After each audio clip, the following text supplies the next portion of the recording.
Good morning, friends. Myself, Jatin Dave from Ashapura School, Bhuj. Welcome to all of you. Now we are going to continue science lesson number 2, acid, base and salt. Today's our topic is chemicals from common salt. Common salt से बनने वाले chemicals, यहाँ से हम different chemicals, इसकी preparation, इसकी uses की discuss करने वाले हैं।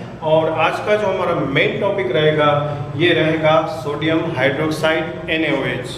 लेकिन इससे पहले कुछ बेसिक बातें करनी है आपके साथ इस टॉपिक के बारे में, केमिकल्स फ्रॉम कॉमन सॉल्ट के बारे में। So please open your text book and see the page number 29 and 30 consequently, and then after we discuss the sodium hydroxide, preparation of the sodium hydroxide and usefulness of NaOH।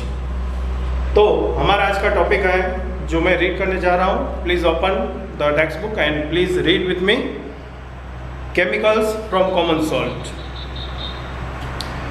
Dear students, we learn that the salt formed by the combination of the hydrochloric acid and sodium hydroxide solution is called the sodium chloride।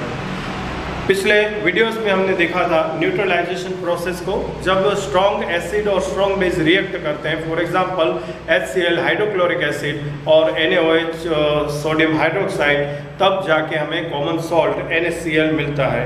This is the salt that you use in a food. ये common salt है, ये हमारे खाने के अंदर भी हम इसका इस्तेमाल करते हैं, ये हम अच्छी तरह से जानते हैं।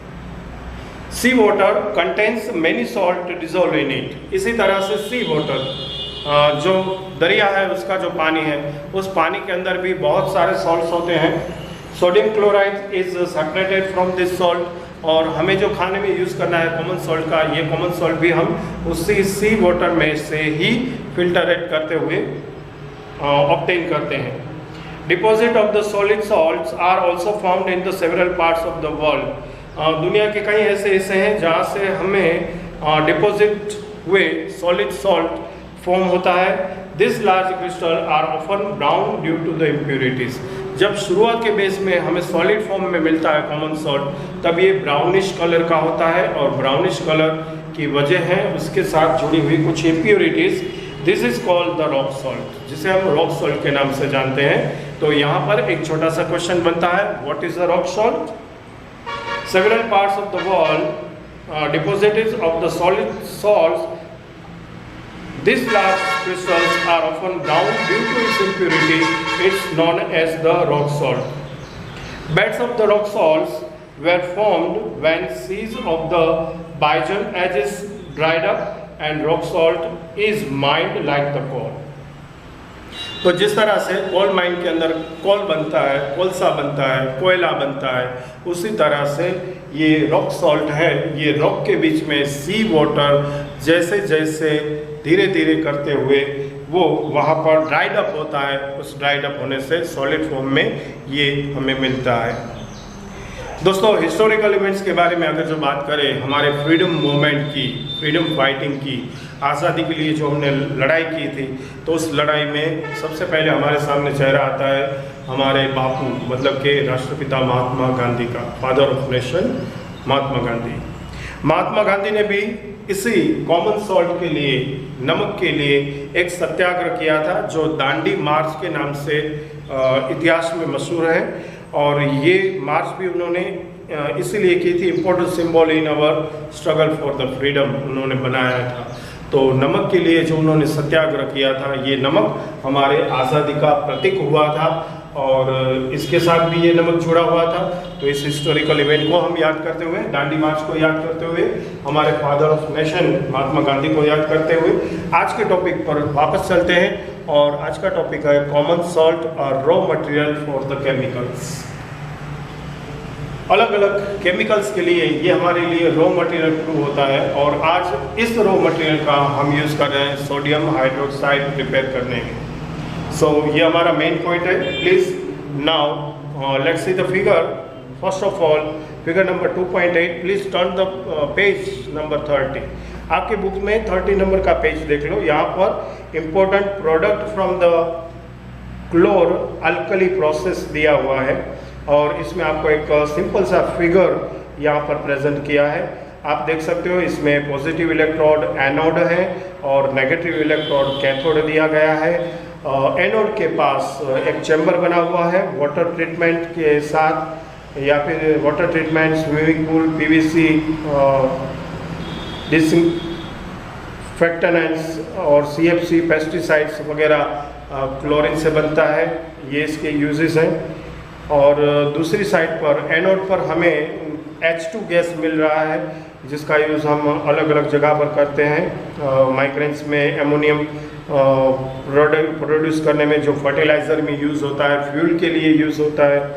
और साथ में हमें ब्राइन कंटेनिंग NaOH मिलता है जो आपको नीचे की तरफ के हिस्से से दिखाया गया है, जिस पर ये मेन प्रोसेस हम डिस्कस करने के लिए जा रहे हैं। उसके भी वेरियस यूजेस हैं।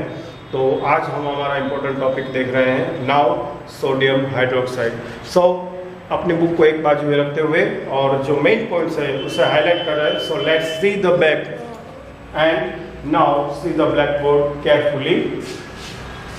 सोडियम हाइड्रोक्साइड केमिकल फॉर्मूला है NaOH। How to prepare this? Preparation देखते हैं पहले। When aqueous solution of NaCl, जिसे ब्राइन कहा जाता है, aqueous solution of NaCl means sodium chloride, जिसे हम ब्राइन कहते हैं, इज इलेक्ट्रोलाइज्ड। जब इसे इलेक्ट्रोलाइज किया जाता है, chlorine gas is liberated at the anode. Chlorine वायु है वो हमें पॉजिटिव इलेक्ट्रोड एनोड पर मिलता है and hydrogen gas as a cathode, और हाइड्रोजन गैस है वो हमें नेगेटिव इलेक्ट्रोड्स पर मिलता है जिसे हम कैथोड कहते हैं।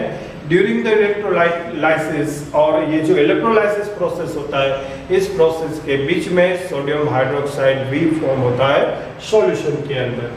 तो एक सिंपल सा प्रोसेस है जिसमें आपको एक्वस सॉल्यूशन ऑफ NaCl लेना है, इसे इलेक्ट्रोलाइसिस करना है और इलेक्ट्रोलाइसिस होने के बाद आपको पॉजिटिव इलेक्ट्रोड पर क्लोरीन गैस, नेगेटिव इलेक्ट्रोड पर हाइड्रोजन गैस मिलता है और साथ में एक और प्रोडक्ट मिलती है वो है सोडियम हाइड्रोक्साइड। यहाँ पर बैलेंस केमिकल इक्वेशन है 2NaCl in aqueous form, 2NaCl in aqueous form जिसे ब्राइन कहते हैं, plus 2H2O liquid and we gives 2NaOH aqueous plus Cl2 gas plus H2 gas. तो यहाँ पर हमें 3 प्रोडक्ट्स मिलती हैं, एक्वस फॉर्म में NaCl सोडियम हाइड्रोक्साइड और गैसियस फॉर्म में क्लोरीन और hydrogen gases. This process is called the chlor alkali process. इस प्रोसेस को क्लोर-अल्कली प्रोसेस के नाम से जाना जाता है। Since the product formed are, यहाँ पर क्लोर का मतलब होता है क्लोरीन और अल्कली का मतलब होता है NaOH। तो इस प्रोडक्ट थ्रू हमें क्लोरीन गैस और NaOH मिलता है, इसलिए इस प्रोडक्ट का नाम है क्लोर-अल्कली प्रोसेस। अच्छा, यहाँ पर हमें 3 प्रोडक्ट मिल रही है, जैसा कि मैंने आपको शुरू में बताया, हाइड्रोजन गैस, क्लोरीन गैस और sodium hydroxide produce in this process are useful, very very useful है। तीनों के यूजेस देखते हैं जो हमारे एग्जाम ओरिएंटेड क्वेश्चन भी बन सकते हैं। यूजेस ऑफ NaOH या uses of H2O and chlorine, इस तरह से ये इंडिविजुअल या एक साथ भी पूछे जा सकते हैं। तो प्रिपरेशन के बाद हमने देखने जा रहे हैं इसके यूजेस। सबसे पहले यूजेस देख रहे हैं NaOH की। NaOH हमें कहाँ पर यूजफुल होती है? Please let's see the uses of NaOH from the board. First one, degreasing of metal. Metal को डिग्रीजिंग करने के लिए यूज होता है NaOH। दूसरा, preparation of the soap and detergent. Clothes clean करने के लिए, डर्ट को रिमूव करने के लिए हम सोप और डिटर्जेंट का इस्तेमाल करते हैं। इसके प्रिपरेशन में रॉ मटेरियल यूज होता है NaOH। Number 3, purification of the petroleum. Petroleum शुद्धिकरण में भी NaOH का यूजफुल रोल रहता है। And 4th, making artificial textile fibres. Textile fibres मतलब कि पहनने के लिए जो कापड़ हम बनाते हैं, आर्टिफिशियल टेक्सटाइल फाइबर्स बनाने में NaOH रॉ मटेरियल्स है। इसके अलावा रिएजेंट इन द लेबोरेटरी, हमारी जो स्कूल लेबोरेटरी होती है या फिर लेबोरेटरी होती है, इंडस्ट्रियल लेबोरेटरीज होती है, उस लेबोरेटरी के अंदर एक रिएजेंट के फॉर्म्स में भी NaOH प्रेजेंट रहता है। In making paper industries, paper industries के अंदर कागज बनाने का जो उद्योग है, इसके अंदर भी NaOH का यूज होता है। इसका यूज होता है मेकिंग कॉटन अनश्रिंकेबल। कॉटन को अनश्रिंकेबल बनाने के लिए भी NaOH का इस्तेमाल होता है। तो सबसे पहले हमने देखा uses of NaOH। It is used in degreasing of the metal, preparation of soap and detergent, purification of the petroleum, making artificial text fibers, reagent in the laboratory, in paper industry, and also use cotton unshrinkable, to making cotton unshrinkable। ये थे uses NaOH के। आगे चलते हैं और देखते हैं uses of H2 hydrogen gas. First of all as the rocket fuel. Rocket fuel के लिए हाइड्रोजन गैस का यूज होता है। Hydrogenation of the vegetable oil. Vegetable oil का हाइड्रोजनेशन करना है, मतलब कि वेजिटेबल ऑयल के साथ हाइड्रोजन को ऐड करना है और फिर उसमें से वेजिटेबल घी प्रोड्यूस होता है, जिसे हम डालडा घी कहते हैं। तो वेजिटेबल घी बनाने के लिए वेजिटेबल ऑयल को हाइड्रोजनेशन के लिए, मतलब कि इसमें हाइड्रोजन को ऐड करने के लिए भी ये गैस यूज होता है। और third and important, preparation of the ammonia. Ammonia बनाने के लिए भी hydrogen as a raw material use होता है। और हम जानते हैं कि अमोनिया से कई तरीके के केमिकल फर्टिलाइजर प्रोड्यूस होते हैं। Last of all, uses of chlorine gas. Uses of chlorine gas to clean the water. Water purification के लिए क्लोरीन का यूज होता है और ये हमारे लिए वेरी वेरी फैमिलियर है। The water treatment as the germicides and disinfectant for the sterilization of water.